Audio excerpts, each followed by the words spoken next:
Welcome to easy to learn. আজ আমরা দ্বিতীয় রুলস নাউনকে আইডেন্টিফিকেশনের জন্য দেখব, যেখানে আমরা দেখব নাউনকে কীভাবে আইডেন্টিফাই করা যায়। আমরা এর আগের দিন টপিকে দেখেছি নাউনকে আমরা আর্টিকেলের সাথে, নাউনকে আমরা প্রিপোজিশনের সাথে ও অ্যাডজেক্টিভের সাথে পেয়েছি, তাই তো? আজকে আমরা দ্বিতীয় রুলসে দেখব নাউনকে আমরা আর কোথায় কোথায় পাবো। নাউনকে পাবো আমরা সাবজেক্টের জায়গায়, মানে যে সাবজেক্ট হবে সেটা হবে নাউন বা প্রোনাউন, ঠিক আছে। দ্বিতীয়ত পাবো আমরা 3 নম্বর পাবো অবজেক্টের জায়গায়। অবজেক্টের জায়গায় নাউনকে পাবো, মানে অবজেক্ট কি হবে, নাউন হবে। ওকে, 4 নম্বরে যাব আমরা নাউন পাবো সাবজেক্ট কমপ্লিমেন্টের জায়গায়।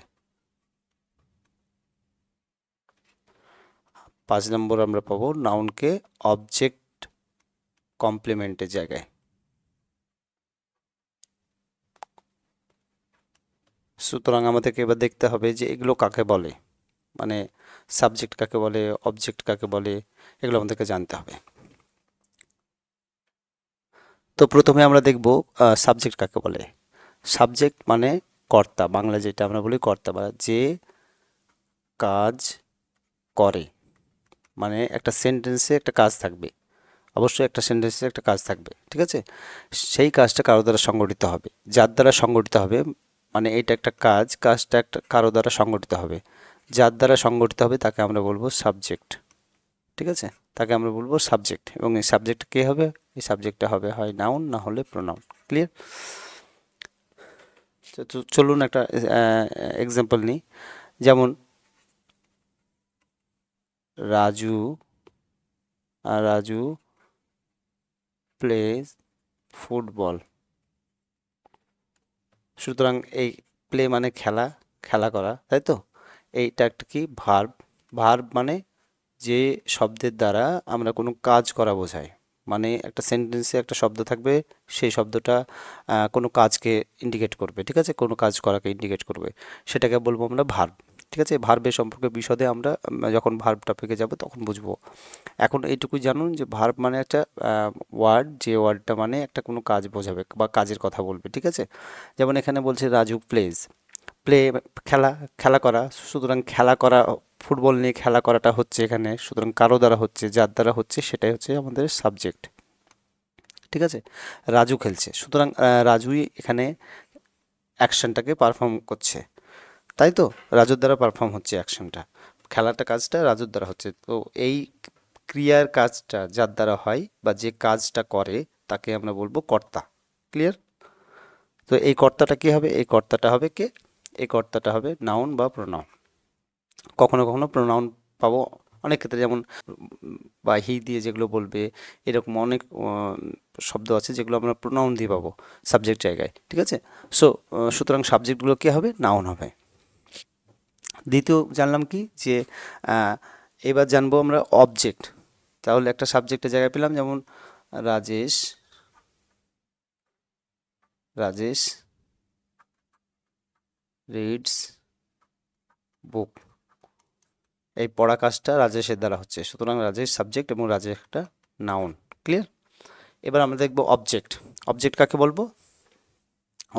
অবজেক্ট বলবো যে ডুয়ার, মানে সাবজেক্টের অ্যাকশনটা, ক্রিয়ার অ্যাকশনটা যার উপর বর্তায়, মানে সাবজেক্টের ক্রিয়াটা, ভার্বটা যার উপর ট্রান্সফার হয়, যার উপর এসে পড়ে, তাকে আমরা বলবো অবজেক্ট।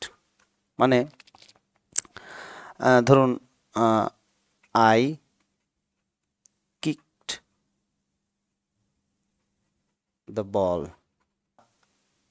আমার লাথিটা মারা হলো কাজ, এবং এই কাজটা গিয়ে পড়লো কার উপরে, বলের উপরে। যার উপর এই ক্রিয়ার অ্যাকশনটা ট্রান্সফার হয়, যার উপর গিয়ে পড়ে, তাকে আমরা বলবো অবজেক্ট। অবজেক্ট, ওকে। যার উপর ক্রিয়াটা গিয়ে বর্তায়, মানে আমি আই আই হিট হেম, আমি মারলাম লাগলো কাকে? তাকে। ঠিক আছে, আমি মারলাম, তাকে গিয়ে লাগলো, সুতরাং এটা object.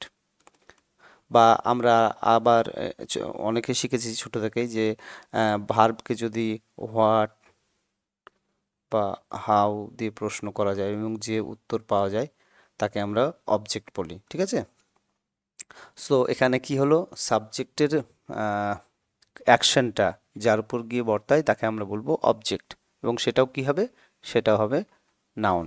Clear? Okay, next, subject complement.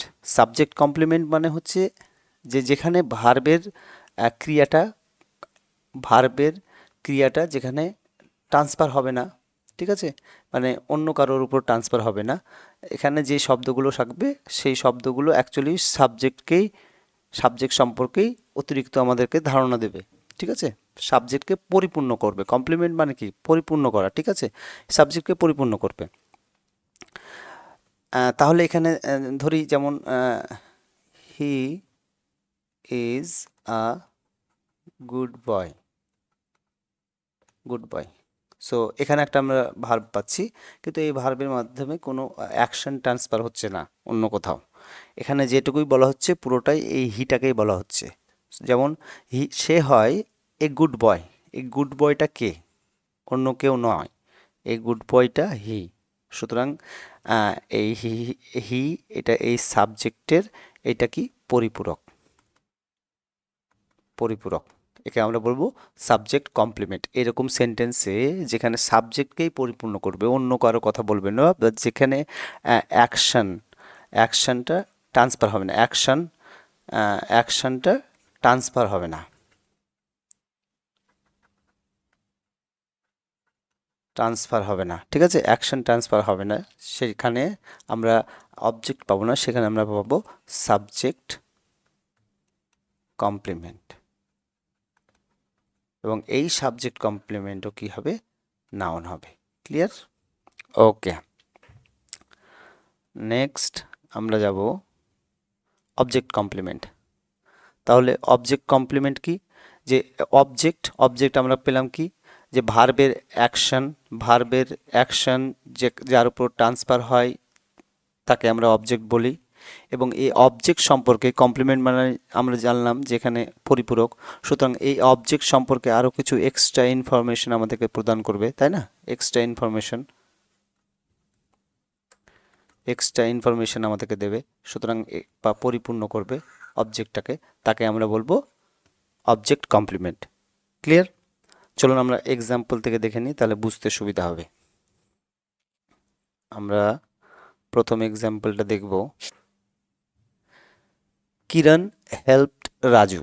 ওকে, তো এখানে হেল্প এটা ভার্ব, এই ভার্বটা কাজটা হচ্ছে কিরণের দ্বারা। ঠিক আছে, এই অ্যাকশনটা পারফর্ম হচ্ছে কিরণের দ্বারা, সুতরাং কিরণ একটা সাবজেক্ট এবং এটা কি হবে? নাউন। ক্লিয়ার?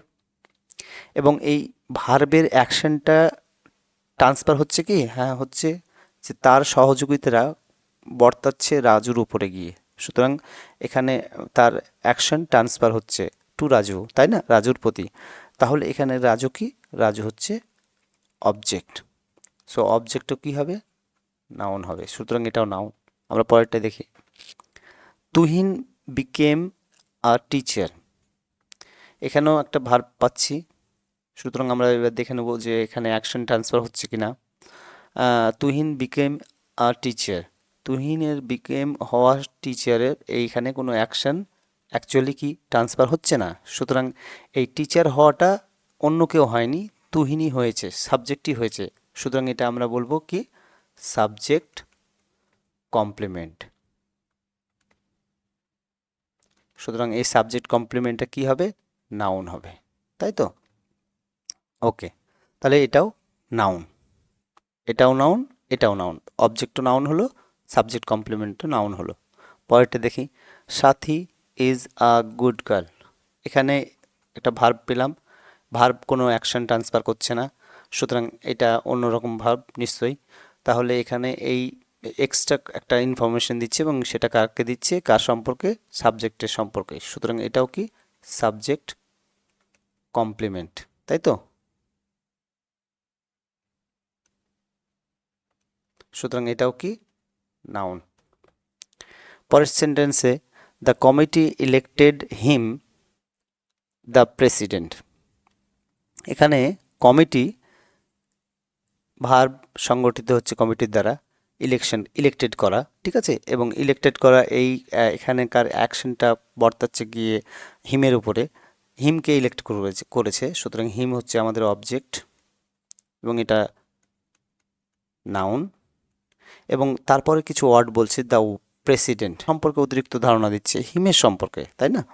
যে দে ইলেক্টেড হিম দ্য প্রেসিডেন্ট, তাকে প্রেসিডেন্ট হিসেবে ইলেক্ট করা হয়েছে, সুতরাং হিমের সম্পর্কে অতিরিক্ত বর্ণনা দিচ্ছে বা হিমকে পরিপূর্ণ করছে, তাই তো?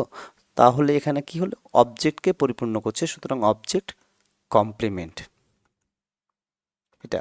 এবং এটাও কি নাউন, প্রেসিডেন্টটাও কি নাউন, অবজেক্ট কমপ্লিমেন্টটাও নাউন। পরেরটা দেখি, sorry, I can make him a better person, ঠিক আছে?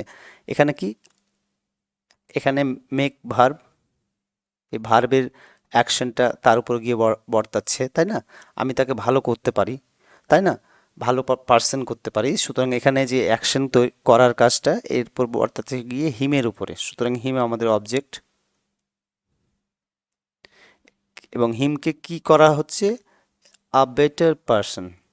এ বেটার পারসন আই করবে না, হিমকে করবে, তো হিমের সম্পর্কে অতিরিক্ত বর্ণনা দিচ্ছে, সুতরাং এটাও কি অবজেক্ট কমপ্লিমেন্ট, সুতরাং এটাও noun. Clear? Better person noun, পার্সনটা নাউন। সো এগুলো হচ্ছে এই জায়গা যেখানে সাবজেক্ট অবজেক্ট বা সাবজেক্ট কমপ্লিমেন্ট বা অবজেক্ট কমপ্লিমেন্ট, এই জায়গাগুলো আমরা নাউনকে পাবো।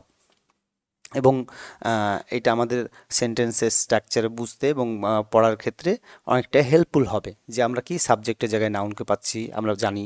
আমরা যদি বুঝতে পারি এটা অবজেক্ট, সুতরাং সেটা নাউন হবে, সেটাও বুঝতে পারবো।